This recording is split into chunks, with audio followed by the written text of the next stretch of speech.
we are candid. We talk straight talk. We tell people what we think. And that tradition and those values live today. Are the source of all governmental power. That the authority of the people is to be extended. We believe, not restricted, in equality for all and privileges for none. Hello, everyone. Nice to see everybody, and glad to have our fearless leader, Executive Director Iris Garcia, back with us after her their bout with COVID. So I'm glad you're feeling better, and of course, hi, I'm Rachel. Hi, I'm Iris, and I just finished having COVID. Not fun. I'm sorry. Don't mean to laugh. I'm just not fun. Don't recommend. Not recommended, huh? Please get vaccinated and wear your mask. Please wear your mask. All of the above. All of the above. And vote against Ted Cruz, of course. Yes. Humans against Ted Cruz. I mean, it's a great shirt. I had to get it. It's a great shirt. You got it at a convention, right? I did. Yes. I love it. Yeah. I feel like we need a humans against Greg Abbott, humans against Ken Paxton, just all the shirts. How about just humanity against Republicans? Maybe. Yeah, I like that. Yeah. I mean, if they were not all like going along with insurrection and trying to hold back any kind of progress on, benefits for our veterans with the burn pits, or if they were trying to combat climate change, like seriously combat it, I could be on board with being, okay, cool. But the problem we're running into is they're like just saying no to everything, like burn it all down. I don't know if you saw, I saw a headline this morning that was saying that some Texas Republicans are trying to get rid of the part of Obamacare that provides people with free contraceptions, free birth control methods. They are trying to sue to get rid of that. It's just like, why? Do they know that helps prevent abortions? That helps prevent the need for unwanted pregnancy. Like, it's a good thing. I don't know if anybody's telling them that, but it just makes too much sense. Come on, guys. Okay. All right. Well, so let's remind people before we get into it, I guess, about some upcoming things. So excited. We have Beto Signs, finally. And not only do we have some Beto Signs, we've got like a bunch all at once, which is a great problem to have. Yes, so we've got like jumbo signs, which I kind of want to get one just to like freak out some neighbors. Anyway, I'm in the nicest possible way. I just want to make sure they see there's a better option. That's all. Yeah, but so how big is the big one? Remind me. It's like 4 by 4. Yeah, 4 feet by 6 feet. So it's 4 by 6. It's a big boy, but it definitely gets the message out there. Yes, it does. It does. Would look great on a fence or on a corner, as long as you're not obstructing a roadway and all that good stuff. Yeah. So if any of our viewers have a location where we can set up one of these yard signs, please email us at info@tarrantdemocrats.org, and we would love to put up a big yard sign for you. Yes. Oh, yes. I guess we should explain. You can buy them. They are what, $50? Yes. So you can purchase to either display like on your own if you want to like put it up on your fence, which I have seen people do, like giant signs on their fences. That's what I'm very tempted to do. But you can also have us do that for you, like put it up in a public location, and you can sponsor that for $50. So pretty cool. Yeah.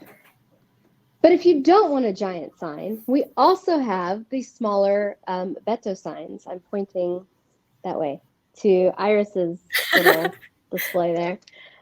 Similar to that, except this one is like a recycled plastic kind of trash bag type material. I don't know how to describe it. Sounds terrible. It's a trash bag. not a trash bag, but it's, yeah. Go ahead. Yes. I mean, Okay. yeah.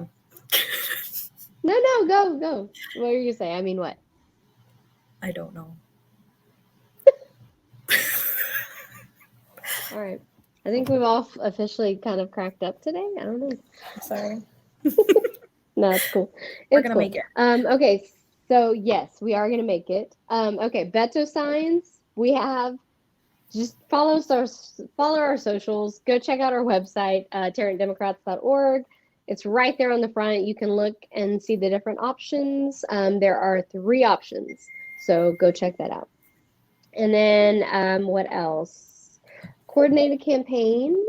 Web pages are live and more will be added, so make sure you're checking that. Also, we have an upcoming bash to celebrate some birthdays and cake auction, which I'm excited about. I do love me some cake. Yes. Yeah. So we'll be having a fun birthday bash to celebrate my birthday, Allison Campolo, our chair's birthday, and Kendall Locke, who is our vice chair's birthday. We are all Leos. If you didn't know that, now you do. So come celebrate our birthdays and support the coordinated campaign. Yes. We need all the funds we can get to help get our Democratic candidates elected, from Beto all the way to the bottom of the ticket. Yeah, it really is vital. You know, either if you can attend these events, they are a lot of fun, and it's a great way. It's a great way to donate and have some fun as well. So it's not just like, hey, give us money all the time. But it really does help get our message out there. Helps us with our outreach to voters, print materials to give to our precinct chairs so that they can go talk to voters. Anything you can do really does help. Yeah, every little bit amounts to so much. It'll take all of us to win in November. Does. So unfortunately, you were not yet able to attend the supply drive that we just had and our candidate forum on Saturday, July 30th. Yeah. I was sad to miss it. It looked great. It was a lot of fun. Thank you so much to the local out in Fort Worth. On Bledsoe Street, I think was the street. Anyway, Brian, amazing, wonderful, so kind. Even brought a giant box of donations of his own, just because that's the bar owner. Our community's awesome. Yeah. Oh, that's awesome. Heck yeah. I know. And then all our candidates, I mean, wow, our candidates really came through. So many donations. I mean, just boxes full, bags full, backpacks, tons of spiral notebooks and paper, all sorts, glue sticks, scissors, crayons, colored pencils, the whole thing. So happy. That's awesome. My little nerdy teacher supply heart was like, oh, this is great. Stationery. Yeah. And I'm sure it was good. I'm sure all the kiddos will appreciate it because we are heading back to school in the next coming weeks. You and I were talking about that earlier. So good luck to all the kids and parents out there going back to school. Y'all got this. Yes, it is right around the corner for my kids. Every day I'm just, I kind of walk by them. I'm like, do. Do you know this? Yes. Yeah, the final countdown. Yes. Yeah. And every time I do it, Declan's like, stop. No. Oh, that's so funny. Sorry, baby. It's reality. I don't know what to tell you, but and he just gets all mad again. So it's gonna get stuck in your head now. It already is. It already is. I know. You've broken me. Sorry. Sorry. That's okay. So speaking of the supply drive, it was not just a supply drive. It was also a candidate forum. We did live stream what we could. I'm so sorry. That's on me, guys and gals and everyone listening. I was having technical difficulties with my phone that day. Didn't want to seem to not drop the live stream. So we did record it. And we are working on getting those recordings up. That again is on me, and I am trying. So just stay tuned. We're gonna be posting it. Go I ahead. saw you posted a cool video of a lot of our local candidates talking about how they're Yes. products of public education and how much they support it. I really loved watching that video. I was honestly tearing up a little bit. I know, right? Well, just because our candidates are like normal people, they're normal people, right? Yeah, they are. And I think I that's mean, something that people that's forget. what I got from it. Mhm. Yeah. I Go feel like ahead. sometimes people think of politicians as like people off in the distance, not Mhm. not just figments of your imagination, but like From we on have high. Yeah. yeah, but like these are real people. Like we have teachers, we have lawyers, we have retired folks, we have like such a variety of people, everyday people who are running for office to represent us because they live and experience what we go through and they want to make things better for us. Well, and also a shout out to our amazing moderator, Daryl Davis, who is a current member of Crowley ISD School Board, place 5. But yeah, I mean, super obviously very knowledgeable, has classroom experience from like personally from himself.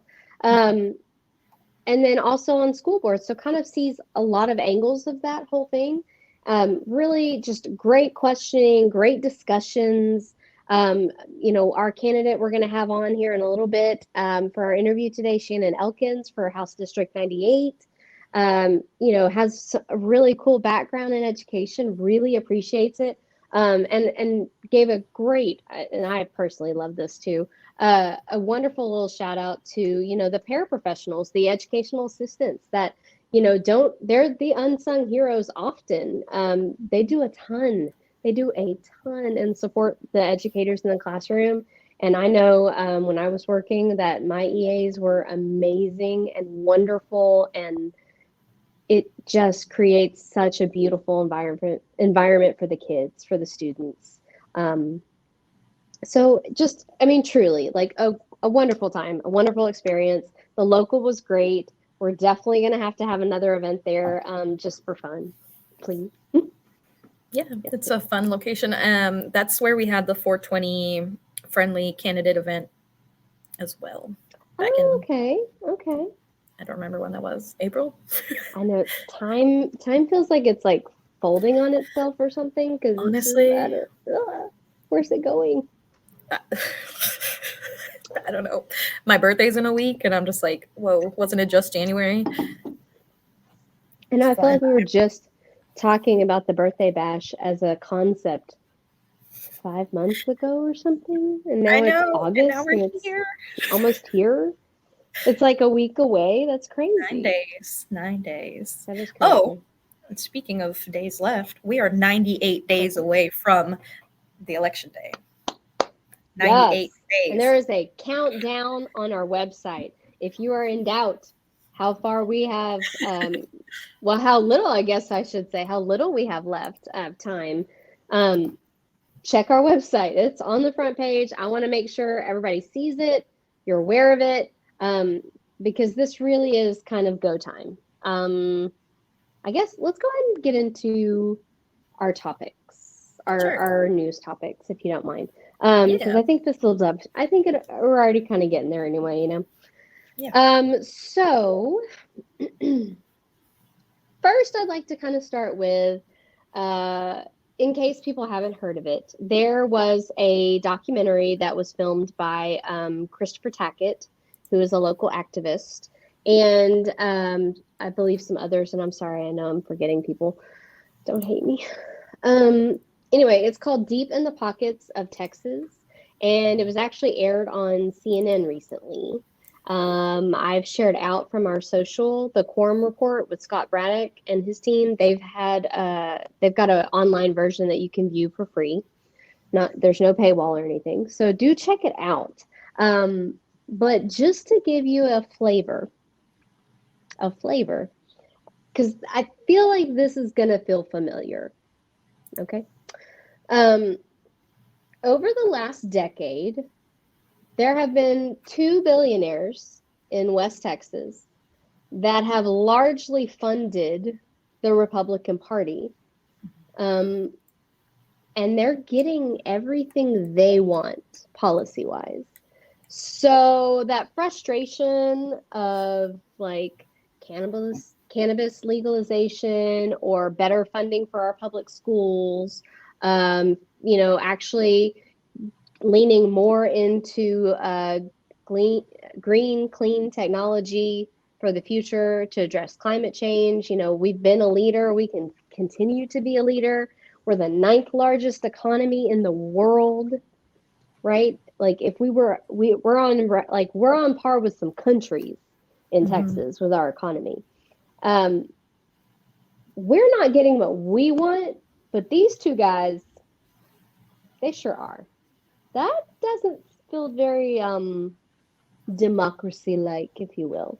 Your thoughts? No, not at all. And I was reading through this article earlier, and there's a quote that I really liked, and it was actually by Kel Seliger, probably not pronouncing that right, but he is a Republican senator from Amarillo, and the quote he put in this article is Republican, right? Yeah, he's a Republican, but he is not a fan of these billionaires trying to buy our political landscape in Texas. So the quote is, "It is a Russian-style oligarchy, pure and simple. Really, really wealthy people who are willing to spend a lot of money to get policy made the way they want it, and they get it." And yeah, I mean, that's not democracy. No. They're buying, and again, they're buying policy. The same Republicans in office that have been put there by these guys, the same ones are the ones that are like, we've had 20 years, you're still frustrated, give us more time. I don't think we're going to get what we want when that's their sugar daddy. Mm-hmm. Right? No, yeah. Like, I don't... So, yeah, not great, Dan, as Pod Save America likes to say. Yeah. So, like, what was it? Yeah. Oh, you read that one already. But just to give people an idea of some numbers, I'm sorry, I have to reference my notes. Over the last decade, Tim Dunn and his wife, Terry, they've contributed more than $18 million to state candidates and PACs. And Wilkes and his wife have given more than $11 million. And they are among the top donors. So crazy. So almost $30 million between the two couples. That's insane. Yeah. Yeah. And when you're a billionaire, that's not like, it's not drop in a nothing, bucket. but it's not really hurting you, right? You're not feeling a pinch from that. It is a minuscule investment with a huge rate of return for them. Like, they're getting exactly what they want. Meanwhile, we're all getting frustrated. Our teachers are underpaid and frustrated. There's continued unfunded mandates from Austin, and our kids are not safe in schools. They're not. Our communities are not safe to attend church, to go to the grocery Walmart, store. Yeah. To go to the grocery store. Our rights have been rolled back, and that's not going to get better. That's going to get worse if we continue down this path. So, like, they're getting what they want. What are we getting out of that? Nothing. Yeah. The words I want to say are not appropriate for the setting. I mean, we can bleep you if we have to. It's okay. Yeah. I know. It just, y'all watch it, because truly, and one of our candidates, Mimi Coffee, was very vocal and talked a lot about it on Saturday as well, because again, their focus right now, these two billionaires, is on public education. Why is it on public education? Because they want vouchers. You know who's already been talking about vouchers? Their candidate, Greg Abbott. Mm-hmm. Right? The whole point of vouchers is not school choice. There has been school choice. Okay? The whole point of vouchers is to take state money away from public schools and funnel it to private institutions. There's no oversight of that. So that's our tax dollars going to these billionaires who are propping up private schools, which is crazy. Like, they've got enough money. We don't need to be kicking in as taxpayers to help fund them. Yeah. So then they can fund more candidates and just keep this cycle going. Meanwhile, the education here in Texas will suffer. Students will suffer, children, teachers, communities, families. Like, our public schools are the lifeblood of Texas, truly, right? You can go to PTA nights. Like, I know my kids' elementary school, they would do like STEM nights and have all these fun activities. It was great. But they would have like a math area, and you could play games, and they could teach them ways to play a game but still practice math. Like, make it fun, make it inclusive, show the parents that, like, all of these activities, all of these things are because people care, because the community cares, because teachers care. They show up after hours to have these things. The principals put their time, their love into it. And so do the parents. You know, they go and they support their children. And I'm honestly, I'm freaked out about this. Like, it's not great. We've got to push back. No, we do. They want to entrench it, and we've got to push back. Yeah. I mean, I don't have children, but I mean, our public education, it impacts the future generations. Like, and you were saying something about how these schools aren't regulated either. Like, we don't know what these schools are teaching, and it doesn't necessarily align with like what the State Board of Education says people have to teach. So, like, are those students even getting a quality education? Is it preparing them for real life? I don't know. I see a lot of issues with this. Oh, a ton. There's a ton of issues with this. So let me give you a little quiz. I promise it's to be short. Do both public schools and charter schools have to win voter approval to incur debt to build new facilities? I believe that's only public schools. That would be correct. Charter schools are private organizations, and they have self-selected boards, okay? So the decision-making process is extremely closed. It is not open to the public's approval or input at all. And it can include non-Texans. So you can have literally people from out of state making these decisions. The Koch brothers, I mean, do you really want them deciding for Texans what our education system should be like? I don't. But they can borrow money with a simple majority vote of their small, again, self-selected boards. So these big donors can go put up and finance these candidates, get them elected. Because again, Texas is not a blue. We're not a red state. We're not yet a blue state, but we are a non-voting state largely still. Mm-hmm. Now, 2020, historic, 11 million turnout. And what did Republicans do despite still winning? They still passed more voter suppression. They still made that harder. Yeah, because they're afraid. Because they're worried. Yeah. Yeah. Oh, yeah. They know we're coming. Straight. Exactly. So, yeah, I mean, like, they can. Okay, the most messed up part about this, though, with charter schools, they can expand and do this, again, all with a simple majority vote of their small self-selected boards. Many of the bonds, though, that they take out to do that come from the state permanent school fund, which is overseen by future General Land Office Commissioner Jay Kleberg, if we elect him. Vote blue. But that's who oversees it. So you had, like, most recently, was it George P. Bush was General Land Office Commissioner. And he's overseeing and then just, like, rubber stamp charter schools. So that's public money backing private facilities. Voters had very little input in, and there's no public oversight. Like, it's that one guy, and we just got to hope he's a decent person. Who you vote for matters so much. So much. It really does. And especially like at that local, smaller level, I think people forget that like city council, school board have so much sway in our local community. But those races are also where we have our lower voter turnout, unfortunately. Mm-hmm.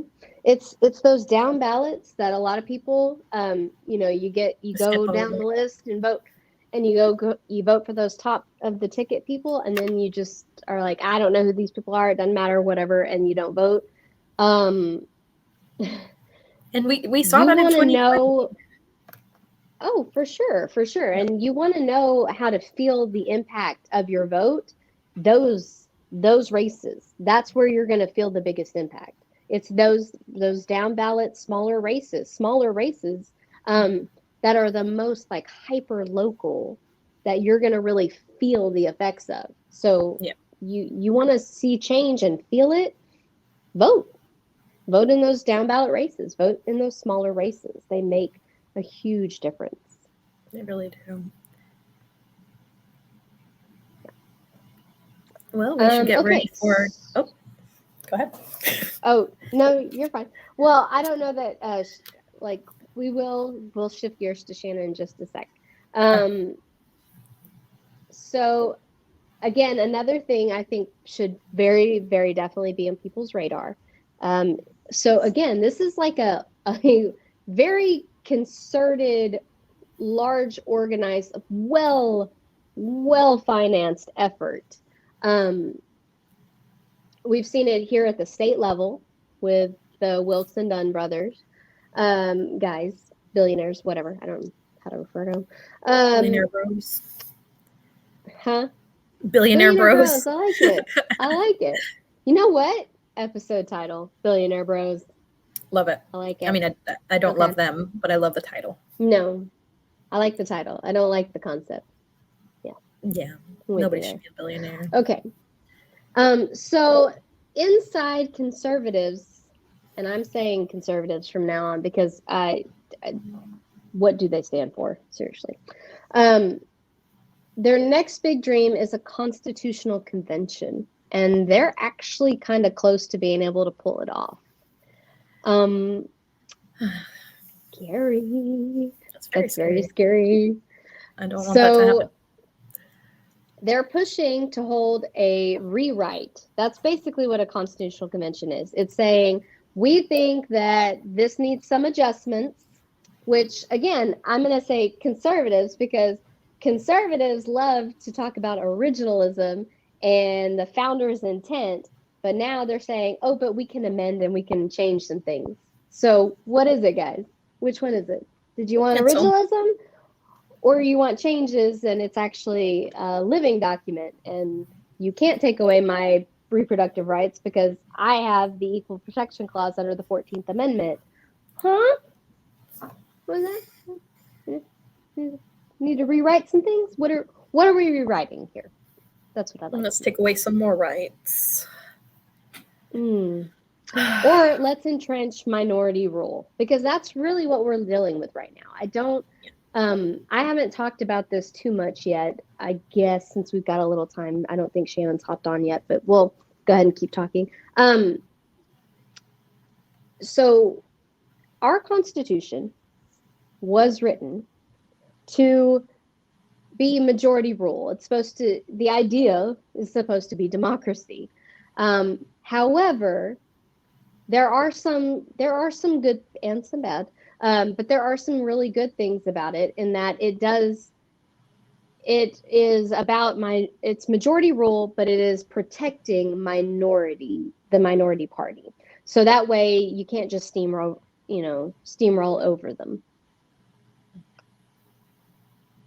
Oh, I'm here.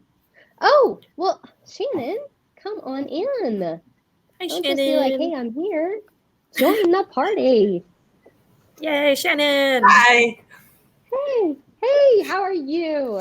Good. How are y'all? Doing real good. Wonderful. Excited to have you today. Thank you. I'm excited to be here. Yeah. Y'all finish what you were saying, though. That was really... Oh, okay. So basically, the whole idea, the concept that they want to rewrite, they want a constitutional convention. They are pushing, and they're getting there. So we so far have 19 Republican majority states or Republican held states, because there is a slight disadvantage for Republican, or not disadvantage. There's a slight advantage for the structure. So Republicans do hold a majority of the legislatures across the country. And they have 19 states that have already joined. And in December of 2021, ALEC, which is the American Legislative Something Council, basically they write Republican legislation and say, here, pass it. Giant think tank. And they do. Yeah, that's basically what it is. And it is not that far off from what we were talking about earlier with the Wilkes and Dunn billionaire bros, and the way that is so easy to just finance these, these candidates when you have low voter turnout and get these things through. But that leads us to Shannon, because we're going to change that with Shannon. Yay. Okay, so everybody, welcome. Let's do it official. Welcome, Shannon Elkins, running for House District 98. Say hello and a little bit about why you're running. Hi, so thank you for having me. So my name's Shannon Elkins. I'm the Democratic nominee for State House District 98. I have lived in Texas for almost 13 years. Actually, it'll be 13 years in September. I'm from Highland Park, Illinois, and I'm a teacher here. So I've been working in special ed for 12 years. I absolutely love my job. And so I kind of think I live in this utopia. Like, this is my house here. Like, okay, so I live in Grapevine, Texas. You're like a real normal person. I'm a real normal person. Thank you. Yeah. I don't know how normal my people would say I am, Your but house looks very nice. It looks very Thank nice. you. Thank you. You should see that I had a huge tree fall in my backyard, this huge branch, this pecan. And I was just like, y'all, climate change is real, because pecan trees, you need to prune them like every 2 years, maybe. But with all of this heat, with it, the last time it got trimmed was fall 2020. So with that winter storm, with all of that, she was just like, girl, I can't hold on, and lost a limb. So we're dealing with that, but it's all good. But no, so I do want to start out by saying I really love living in Texas. I love my community. I purposely live here because I'm just a mile from my place of employment, and I'm right by my library and my rec center. And so we have this really great community with this beautiful feel. We help each other. We talk. We know our neighbors. And then our state government is coming in and doing really crazy stuff that that we don't need, and not doing things that we need. So yeah, that's a little bit about me. I've been an activist for a long time, and a teacher for obviously a long time. I'm old. And I during the 87th legislative session, when all of these really good bills were getting written and put forward, and then all of these bad bills were passing, really made me reconsider how we do things here in Texas.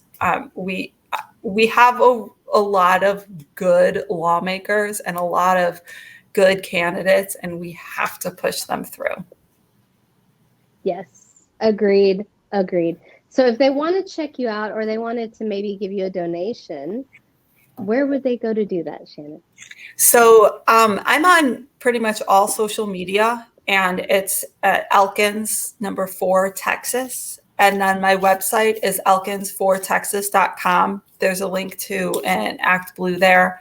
And then the address for my P.O. box is on there too. It's P.O. Box 1134, Grapevine, Texas, 76099. Wonderful. Thank you. All right. So you mentioned you were a special ed teacher, which means essentially that Shannon Iris is like a saint. Yeah, true angel. And you teach truly, math out of all truly. things. Yeah, they moved me. We had Wow. I had been doing I had been doing things on the ELA side and in 6th grade for a long time, and then we had a retirement. So this past year was my first year doing 8th grade math, and it's awesome. Oh wow. That's great. I taught 7th grade science back in the day, and like the one thing I was like, please don't make me teach. I was qualified to teach it, but I was like, please don't make me teach math. So you really are a saint.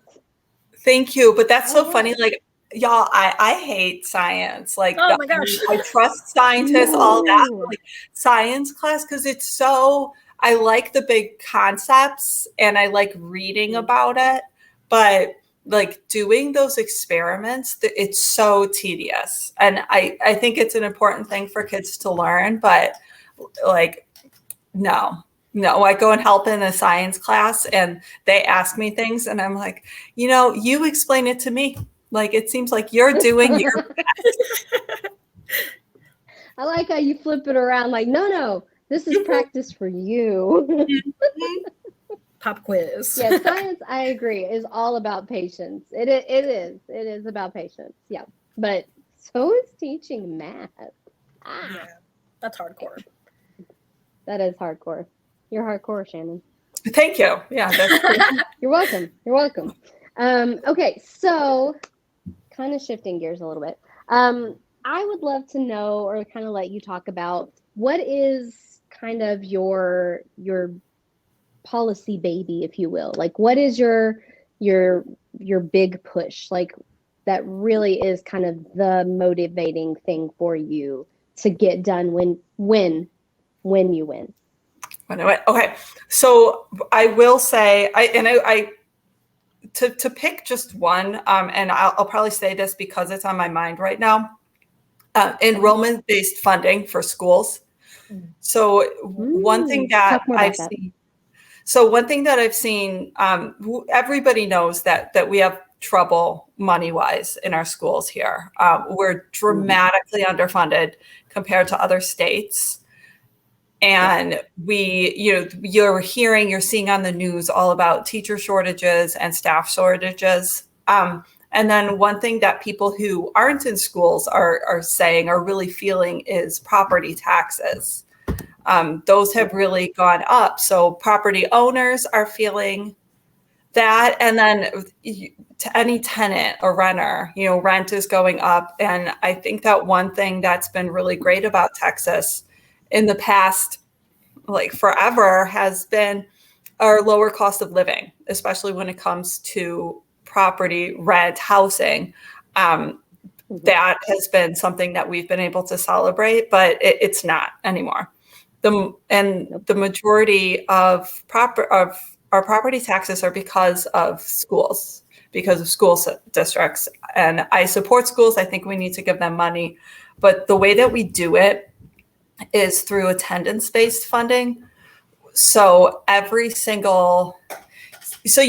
at school and you take attendance, right? And they think, okay, that's because you're here. That's to keep the kids safe and all that. But it's also really important because we get funded. We get money for each time a kid is at school. So first of all, that's really hard. Like, yes, we have to take attendance. Yes, teachers take attendance. Our attendance clerks are just incredible. But that depends on, we have a daily funding period. So they count the kids that are there, and then that's the money that we get. The problem with that is when you're setting up a school year, you're setting up for how many kids are going to go there. So how many kids are going to enroll. So you already spend the money, right? You're spending money on hiring staff, buying supplies, setting up cafeteria, and all of the other things that go towards, getting ready for the school year. And what's happening is we are not getting our full funding because kids move in and out.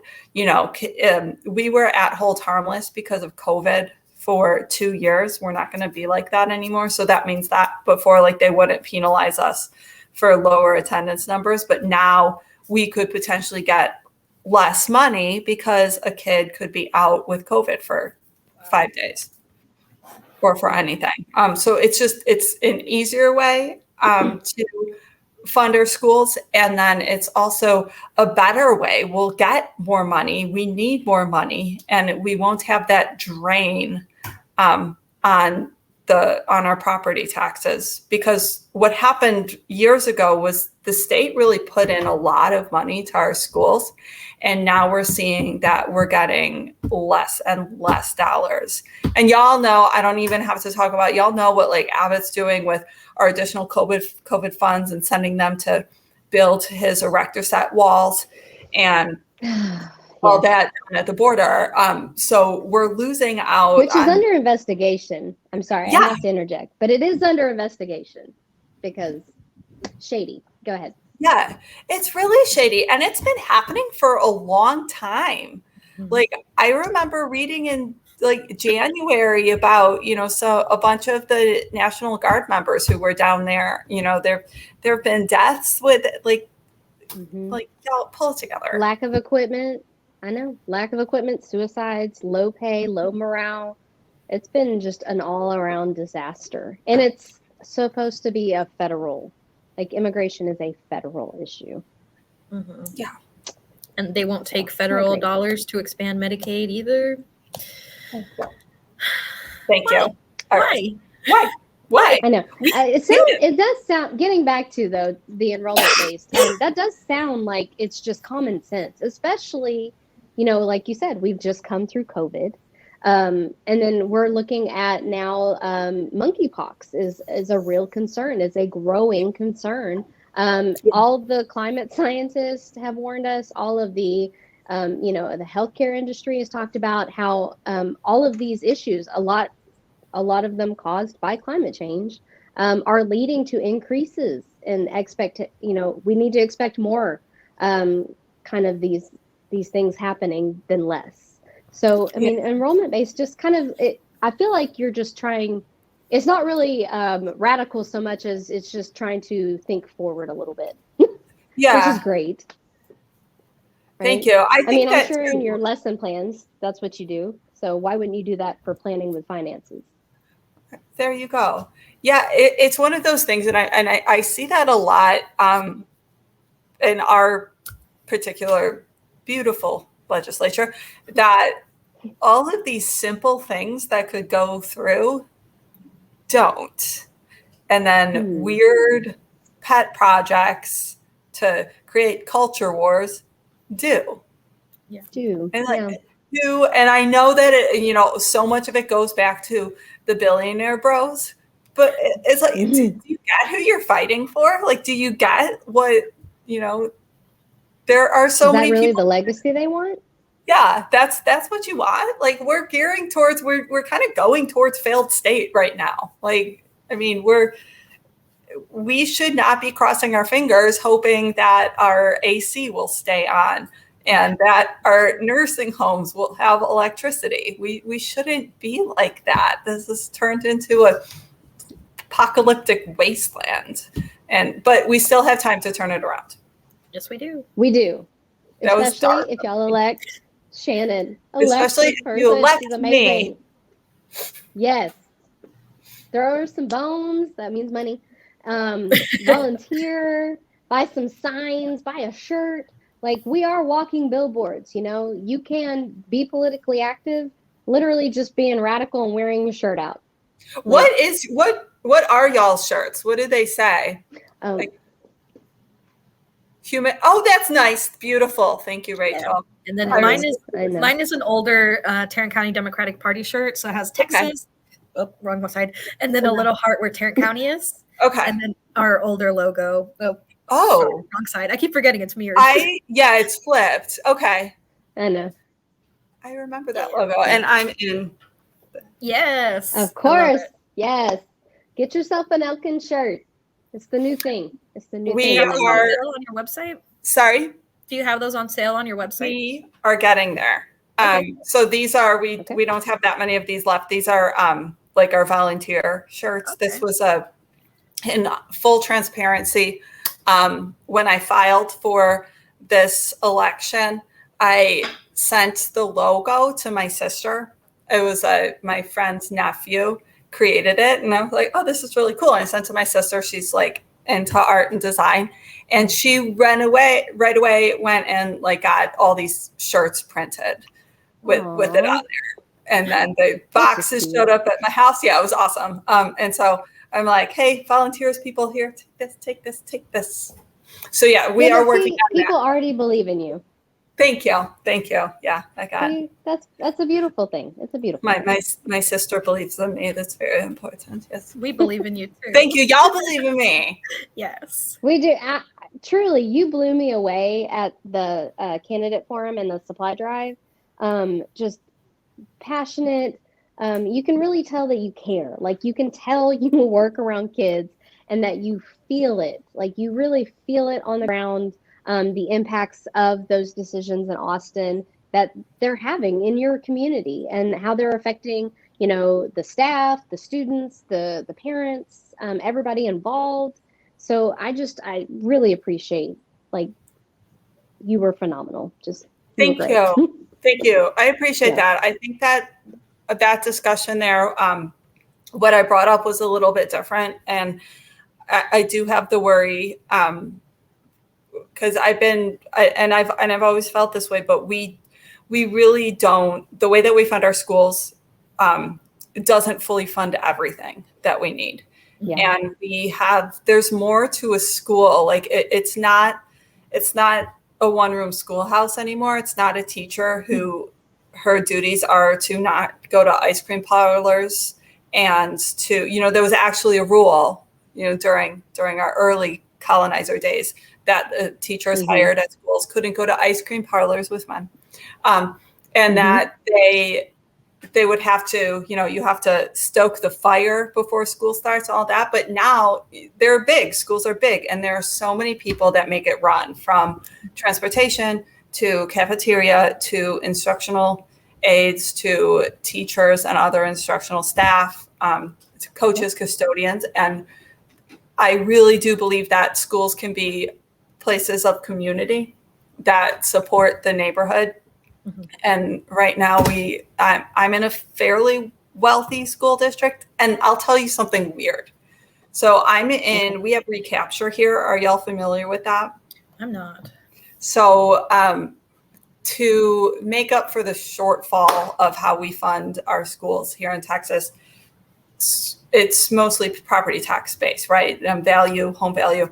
And so schools that are in high home value districts take some of their money and they give it to schools that are in lower home value districts. And that's called recapture. The nickname for it is Robin Hood. So some districts just became recapture districts. I think that Dallas ISD, Fort Worth ISD is not, but Dallas ISD is a recapture district. So they have high enough value that they send money to other districts. And then mine does too. But my school and a lot of schools in Dallas ISD, and I know this is Tarrant, so is that one of those things that's like Tarrant versus Dallas? No. I mean, we got to work together. We're friendly. We're friendly. And your district covers both, right? Both counties? No, just Tarrant. I'm all Tarrant. Okay. But so we send money to, this fund that goes to support schools that are in lower property value districts. But we have a number of schools in my district, and there's a number of schools in other districts that are recapture districts that are Title I schools. So that means that 38% or higher of students in that school come from a family or they qualify for free reduced lunch. So there's this whole mess, we're getting this extra federal funding, and then we're sending, because my school, we need it, it helps to provide necessary services for our kiddos. And then we're also sending money away because the state is saying, well, we're not going to give you any more. Y'all work around it. So I think that's another thing that we can eventually sunset. I think that equity in education is important, and House, all the money goes through the House. And so if we can push through more money to fund our schools the way that we need it, then the better off we are for not just the people who have kids, kids in school, are teachers, all of that. Schools really impact everybody. There's a long explanation of a fairly esoteric concept that it's one of those things. There's so much that happens like behind open doors that we don't see it, but it's happening and it's taking, And I think you have that really unique perspective of working in the school district and seeing how all these things operate. I think that will be really beneficial when you're a legislator. Thank you. I think so too. Oh, absolutely. I mean, you talk about it with passion, but also with a lot of knowledge. I mean, and truly, and including everybody that has a stake in it, right? You're not just referencing the students or the teachers. It's also the paraprofessionals, the educational assistants, custodians. There's a whole, I know just about every district has to have their own little IT department now because, technology in the schools, there's so many layers to it. And I really appreciate that you're cognizant of that. You're really thinking about that. So, again, great candidate. I think if we had more teachers, more educators in office, just across the board, more stuff would get done, and it would make more logical sense. I agree. Enrollment based. I agree. One thing that I encourage people to do if they have kids or if they've been a teacher, retired teacher, is get involved with the school board. I'm in a unique position because I'm an employee, but I'm also a taxpayer. I live here, and so I can't be on our school board. But I think that having teachers on there is so important, or former teachers. It's so huge because right now these guys are kind of running rampant. The billionaire bros have funded all sorts of campaigns. We've seen the impact. Mansfield ISD. Mansfield, yeah. You want to find you want to find a prime example of that billionaire bro stuff going on. Mansfield ISD. If you don't already follow our communications committee chair, Maricela, she does a wonderful job of kind of keeping tabs on that out there for us. And they really are doing some bleepery out there. They are pulling some things, and it's not transparent, and it is not in the best interest of the community. So I think our people can do better. Before I entered into the video part of the conversation, I was just listening, and y'all were talking about these constitutional conventions, and you said what is conservatism, and that's something I've been thinking about lately because that's something we're fighting against. But if I can boil down what I'm fighting for, and actually I met the weirdest conspiracy theorist when I was at the Keller's farmers market. Probably not the weirdest, but the conspiracy theorist. Okay. And he was like all this, and I was like, listen, when you boil it down, what I'm fighting for is lower property taxes and religious liberty. And he's like, oh, okay. Because they're taking that away. They're taking that away. Yeah, it can't just be religious freedom for one type of evangelicals Christian. Right. That they're taking it's ridiculous. And there's this new push that they're saying, and it's so anti. You can't worship the Second Amendment and then fight against the First Amendment. And they're doing this new thing where they're saying make sure you include God, bring prayer back to schools. And it's nobody's saying you can't pray in school. But which prayer? Amendment. Yeah, what prayer? Which prayer? Don't we say under God in our pledges already? Which wasn't added until 1954 during the McCarthy scare, just saying. And it wasn't in the Texas pledge until the 90s. Mm-hmm. I've had friends who, you know, grew up Texan. They're like, they changed the pledge. And we're like, that's so weird. I know. I don't say it. Just stand there, be respectful. It's creepy to say. I have no problem. I am a non-religious person myself. I don't make a secret of that. Like I identify strongly as a non-religious person. And I say that having gone to church camps when I was young, very consistently, attended churches with my friends and things like that. And I think there are some beautiful things about spirituality and can be, you know, some beautiful religious ceremonies, things like that. But I just don't want people telling me I have to practice their version. Yeah. That's the part that bothers me. And I really don't want them telling my children they have to practice their version.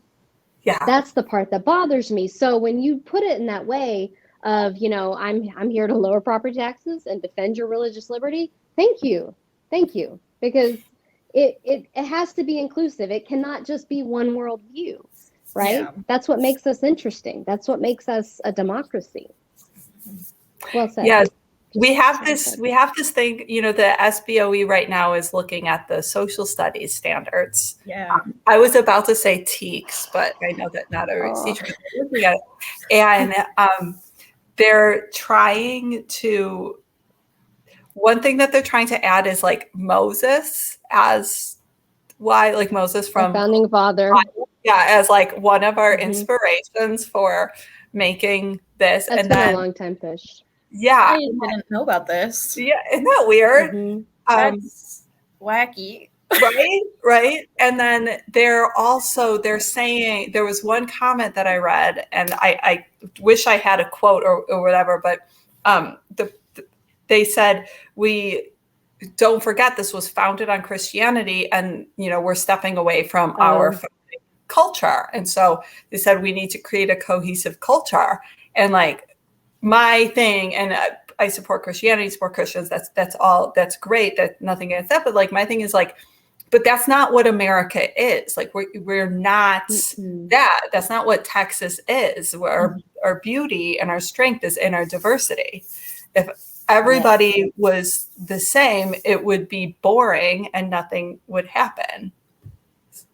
So I thought that was a very interesting take on it. And it's like, now, you know, can we please just fight for good utilities and better transportation, you know, services, instead of saying we're fighting the grid, the culture of America?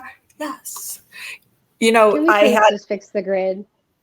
Yeah. On my literature, I have, you know, some things about energy. And as we said, I'm no scientist, but you know, I really believe in, you know, we need a nonpartisan energy commission. We need to work on our renewables. Like right now, West Texas is making so much wind, and we could have so much wind power from there right this very moment. But we didn't invest in upgrading that system. Don't ask me how it's done, but I know that it is done, right? So there's the mechanics of that. They need to be taken care of. It's like an oil change in your car, right? And we're not doing that. And then one thing that I had on my literature that I printed, I don't know, maybe February, right? January, February. Printed this out, all this, and it said, you know, winterize the grid. Yes, winterize the grid, but then now we got to summarize. Normally got to summarize it. Yeah. So I have to, you know, I'm going to be reprinting that and say, you know, weatherize the grid. Just there we go. Fix it. You know, make it sustainable. I do support efforts to connect to the national grid and all of that, but we even if that fails, even if everybody's like, actually, no, we save money doing this. No, even if that fails, like, we're the energy capital of the US. We make more renewable energy than California. We can't have a ton of energy. So that's well, and wouldn't, I'm sorry, go ahead. No, go ahead. I was going to ask, I mean, wouldn't it also fiscally makes sense for us as a state. We already do produce more than California. We already have that reputation and those connections. We're the 9th largest economy in the world. Here in Texas. Like we're kind of a big deal, guys. So wouldn't it make sense though to put more money into that and really be on the forefront, right? Like we are at this precipice where we really could be the leaders.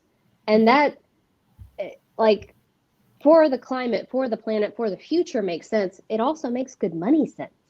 It does. No? It does. And that's one of those things, and we see that on a national level too. I think that's one of those things that our partisanship and it's the Republicans, y'all. They're trying to be all kind. They're willing to give up things that they believe in to stick it to people for what? Their donors? For what? For power. Like, yeah, well, our power is out all the time. Like we need, we need that. So I think that that's something that we really can move forward, and really putting it in an academic perspective is great. And I think that that's a strong argument for it. Because right now, like it makes sense. We're seriously paying more because Abbott didn't want to do anything about the grid. Like we're paying more money for it. We all have an Abbott tax on our energy bills right now. We all do. We all have it. That's ridiculous. And they want 20 more years. No, thank you. No, thank you. No. If I have to go through what happened in February again, no. Did you lose power? Luckily, I live really close to a hospital district, so I didn't. But I had a variable rate electric plan, so my bill was over $1,000 from just that week of the freeze. Oh my goodness! And then that company declared bankruptcy because they took all our money and ran. Take the money and run. Yeah, that was awful. I think about that. Like I'm in a similar situation where I'm close to a hospital, and then about 6 months before the freeze, the electrical plant closest to me caught fire. And it was like really, really crazy. I love our firefighters. I love to see them. I always cheer for them, and they're so exhausted. I've seen them a couple of times coming back right by a temporary fire station. They're like, "Oh, this girl again." I'm like, "Yeah, you're awesome." Yeah, they're so cool. Keep being their hype man. But they hype them up. So so we had that, and I was thinking, it froze, and I'm from the Midwest, so driving on snow and ice is not scary to me. What's scary is people driving on snow and ice when they didn't grow up doing it. You don't know. So you're saying Texans? Yeah. I'm saying so. But still, so it's scary. So I remember I was going around my neighborhood, knocking on the doors and asking, "Are you guys okay?" And we all had power, so we were good. It was and I'm a little bit of a prepper, secrets out. I've got. We should talk about that offline. Okay, yeah, we'll talk about that offline. Anyway, if something goes wrong, I want to be a friend. Yeah, if something goes wrong, I'm okay, and then people around me are okay. We're fine, right? So. Okay. I was going around and I'm knocking on these doors and I'm asking everybody, "Okay, you have food?" I have food. I had spent the night before making beef bouillon, the Julia Child recipe. It took 6 hours. It was so good, y'all. And so I'm like, hey, so I'm going around and all of this. And I'm this. And I kept saying, they're like, "Okay, are you okay? Do you need this? You want this?" And I was like, that's really our strength, is that we have people who do care about their neighbors, who do care about what's happening, and will look out for each other regardless of whether they are, identify as a Democrat or, don't read. I don't know. That was mean. I shouldn't have said it like that. But we work together and we do that. And then you look at our politicians and what they were doing. Ted Cruz is going off to Cancun. My rep at the time was unreachable. He was posting on Facebook and deleting comments from people who were saying, you know, we have this problem, what's happening here. And then, you know, I called my state Senate office. Actually, I'm in 12, and it's on Main Street in Grapevine, and they had an accident or like a pipe burst and they couldn't go in, but they were still responding to that too. So like I have 1 out of 5, 6 people, all the people that represent me, who are like responding and saying, and I called them about something else, but I was like, that we should all be on the ground in our boots, you know, helping. We should be all hands on deck for that. And I just saw that, you know, the response was they were covering themselves. They were covering their butts. And we didn't even get a commission report until what, like, I want to say it was a while this year, after. it was like a year, right? Mhm. Wasn't it like almost a year that they did it? And then like the Tarrant County commission report, that was probably in January, February. Like that's a long time. We're moving too slow. Yeah. I see why we do the every other year legislation. Like that works, but like y'all like fix this, you know, and like we can always have a special session. We can always do that. The same thing with Uvalde. I mean, a little more like we can always do that. We need that response, and we need to work for the people. And we've gone away from that. We really have. Well, I would argue they've lowered the expectation. I mean, coming from a teaching background, you get this, right? They've lowered the expectation. And I think I feel like that's part of kind of what Democrats are having to combat is Republicans. Again, they've been in control for 20 years in our state and in our county. And, you know, they've lowered the expectation. Like you said, you called around, and out of 5 or 6 representatives and people that are supposed to be there for constituents, you could get a hold of 1. You know, that shouldn't be the expectation. But most people would be like, yeah, that checks out. Yeah. Because that expectation is now lowered. And I feel like a strong point for Democrats is that we want to raise the bar, right? We want to raise the level of service and the level of what government can do for you, not do to you, impose on you, but do for you. And so a lot of what you've spoken about really kind of speaks to that mindset, I think. I like the way you described that. Thank you. That's really interesting. I didn't think about that. We've gotten used to them being inept and uncaring. Yeah. The bar's on the floor. Yeah. Really and is. It really is. You know, yeah. Pick it up, because I can't limbo. Yeah, no. No. We're tired of limboing. I like that. Yes. Fix the damn grid. Get some common sense gun safety measures. We can do things. We can improve things. We can do better for the community. It's just showing up, like you said. It's just being willing to show up. So thank you. Thank you. I do want to shift a little bit and talk about your opponent in the race. Yeah. Do you know how to say his last name? Capriglione. Okay. Okay. So it's Republican incumbent Giovanni Capriglione. That's fun to say. I like fun words. So he bragged about filing the bill, House Bill 1280. And this bill is the one that basically puts the trigger laws into effect. So he's bragging about rolling back rights for Texans. This is his quote, and I'd like to give you a minute to respond, Shannon. With a pro-life lawsuit heading to the conservative SCOTUS, this obviously he filed before the Supreme Court ruling that has now overturned Roe v. Wade. The conservative SCOTUS, this bill and a favorable ruling would make Texas one of the first states to end abortions. He's bragging about this. As we've talked about previously on other episodes and in in-person events, you know, abortion is healthcare. How do you view that? How do you view this question? Should we be taking the time to pass trigger laws, or should we be focusing on other things? Like, how do you approach this issue? It's a big issue on the ground. And how do you talk to Republican, and specifically Republican women, that maybe feel like it's not going to affect them, or they're absolutely for banning it for everybody? How do you address that? How do you talk as a candidate to the voter about that?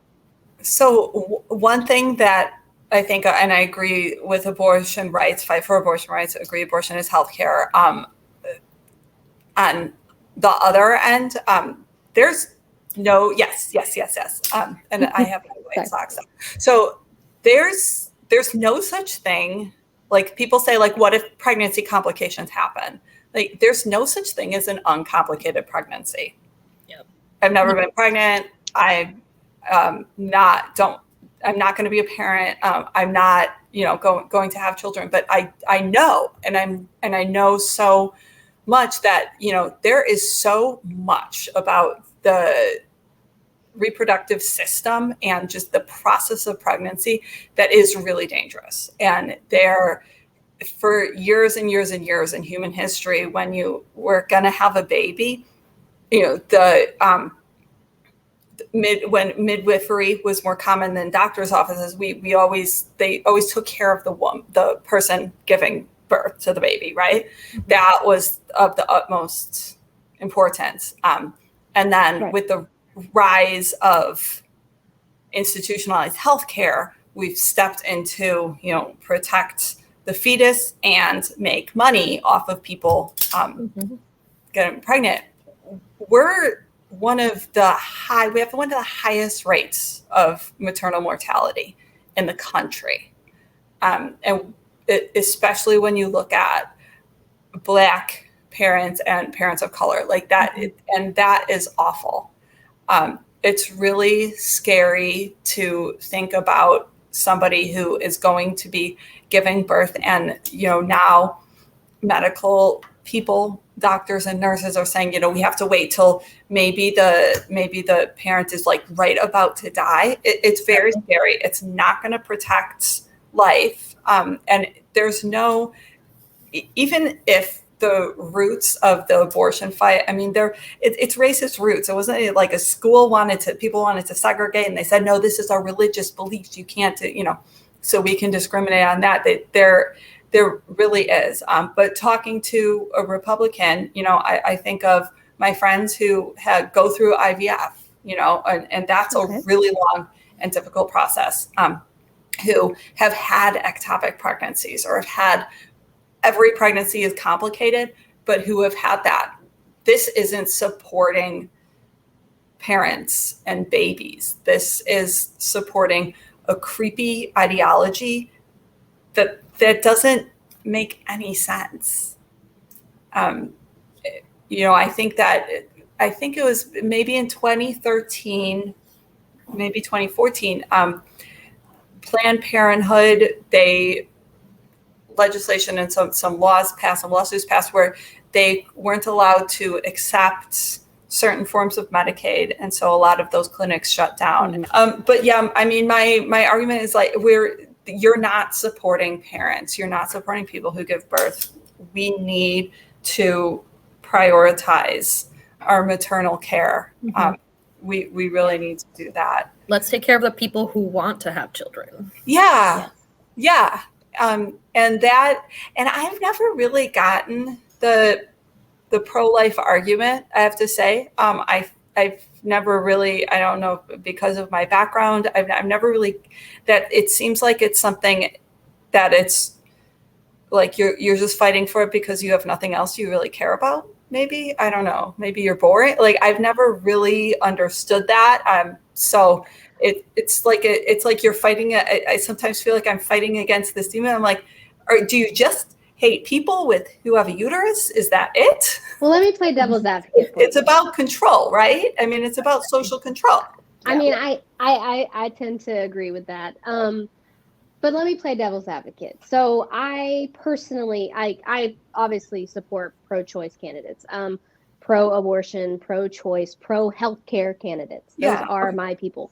That all being said, personally, had I gotten pregnant before I did get pregnant before I expected to, but I thankfully was in a very loving relationship, had a lot of support, so it worked out for me.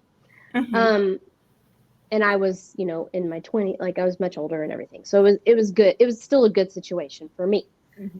That being said, I personally think if I had to make that choice, I would still choose to have a child, because I've known from a very young age I wanted to be a parent. That was important to me.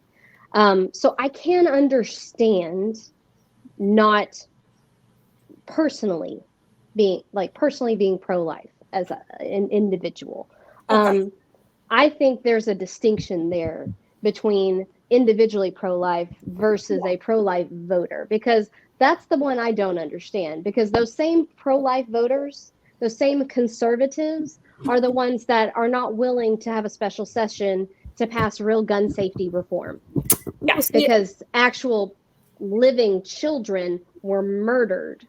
And that's easier in a state where you don't have to have a permit to carry, you don't have to register. Those two don't add up to me. Mm-hmm. So I think there is some distinction there, I would argue. But yeah, mostly it's control. It's control. And I think the way society has kind of labeled the two sides of the abortion movement, I think it's really deceiving.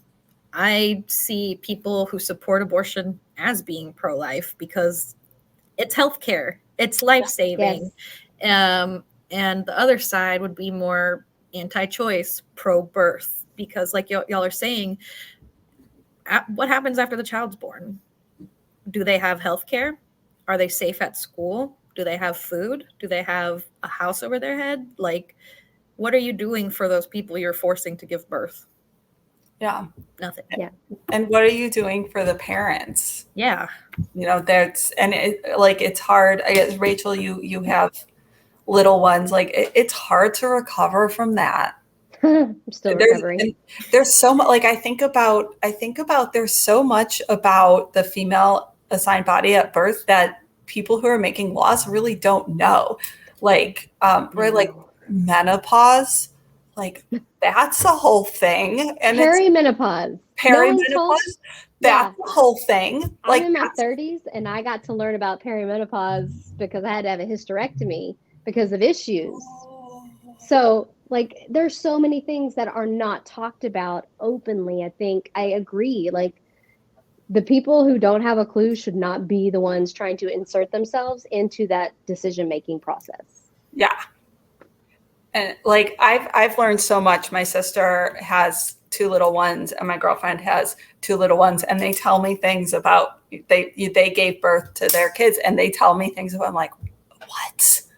Like nobody, and I feel like I got a very in-depth sex education. My parents were open about that, but there's some things I'm just like, you didn't know, there's so many things, like it's not, I don't know. So it's not my job to legislate that.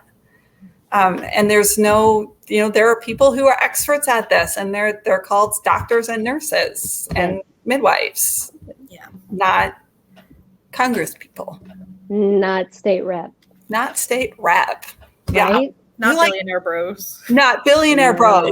No. Yes. And you're not, it's really, it's almost like it's like, this is like our Red Scare, like that you're trying to control us. Like like, this looks like a government that is going into fascism. Yeah. Yes. It's like fascism, and that's what, I don't know if y'all I was like, that's almost this kind of control. It's like almost communism. Like it's like, you have to believe in this, cheer for this, have, babies like this. You don't have and like, no offense to our, woke communists, but like that's not that weird social control. And then that no support for anything. It makes no sense. Well, the truth is, I mean, communism, Marxism, communism. I'm going blank on the other ism. Socialism. Socialism. Thank you. Socialism. Any of those, any system can. I mean, obviously, look at January 6th. Any system can be brought to an extreme. Yeah. Right. Yeah. So I think that's kind of the pitch, really. That's the importance of voting. Any system, and we've seen it now up close firsthand here in America.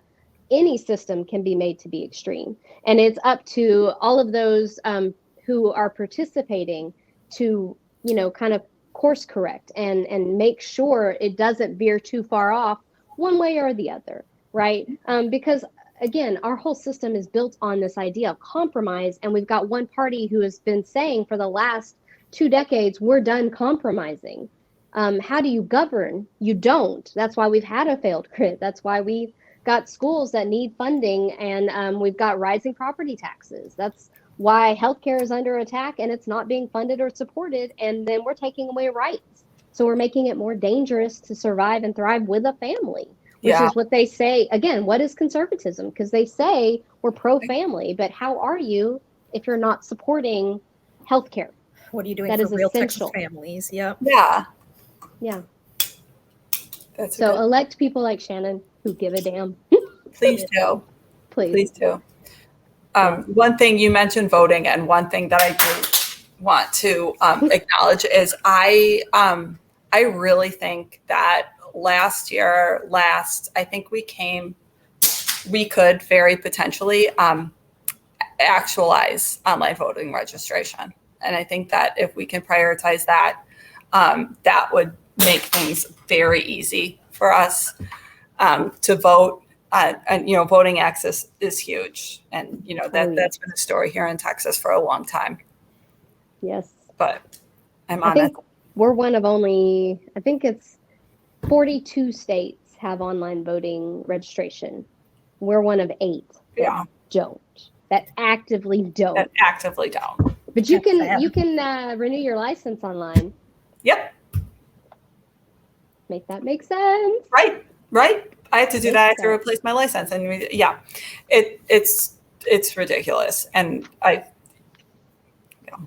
but just one of those things. And another thing, I think that more accessibility in politics anyway could be huge. Like, I like to read the news, and I like to clearly I like to know what's going on. But when I've talked to people about this race, friends and people who are like, Biden, Harris supporters, like those kind of people, they've been like, oh, this is so great. So you're gonna go to DC. And I'm like, no, like this is, the state. And I think that we really need to look at what's happening in our states and at our state and just be more. And I thank y'all for doing stuff like this podcast and like the events that y'all do, because it's just saying, you have a voice in your politics. I'm going to be representing 150,000 people. Like that's a lot, but that's all those people have that voice with me. And that you don't get that on a federal level. And it's so huge. And I said this, once at the convention, I'm from Highland Park, Illinois, where we had that tragedy over the 4th of July. And I think about we're so huge as a state. Texas is so big, and everybody knows one in 10 school children in the United States are in Texas schools. And so many of the laws that we pass get copied. We are such a great example of America, really. I mean, we really are.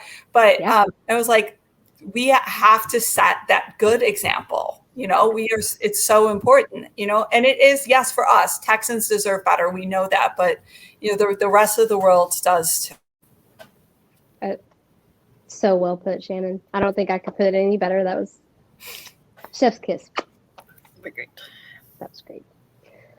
Well, one last time for everybody who's going to be listening, where can they find you online, your website, to donate, to maybe pre-order a shirt? Yeah. Get some So merch, get a sign, something. my website is elkins4texas.com, and I'm on all the socials at Elkins4Texas. All right. House District 98, future state rep for House District 98, Shannon Elkins. Thank you so much for joining us.